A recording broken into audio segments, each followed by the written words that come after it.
Денеска овдека во Будимпешта, во присуство на Европската политичка заедница, имавме навистина квалитетен работен ден кој што изобилуваше со многу работни средби со европските државници. Бев придружуван од страна на министерот за надворешни работи и надворешна трговија Тимчо Муцунски, министерот за европски прашања Орхан Муртезани и делегацијата која што ја сочинуваат членови на мојот кабинет, мојот советник за надворешни работи амбасадорот Сашо Марковски, шефот на кабинет Владимир Неровски и останатите.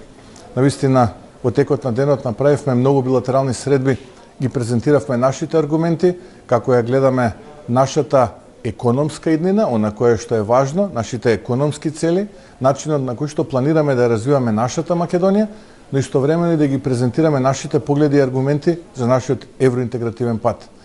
Со секоја средба, се повеќе и повеќе се бориме за нашите аргументи и за вистината онаква каква што е, она вистина која што ја чувствуваат нашите граѓани и која што е важна за Македонија. Ке продолжиме да се бориме за Македонија и во неделите, месеците и годините кои што следат. Мора да успееме, мора да бидеме таму каде што заслужуваме, а тоа е успешна европска приказна, а местото наше е во рамките на Европската Унија. После овој состанок на Европската политичка заедница овдека во Будимпешта, сум уште повеќе оптимист дека мора да не биде и ќе не биде. Тоа што е важно е дека ние ќе дадеме се од себе да ги одбраниме националните интереси на македонските граѓани и на нашата татковина.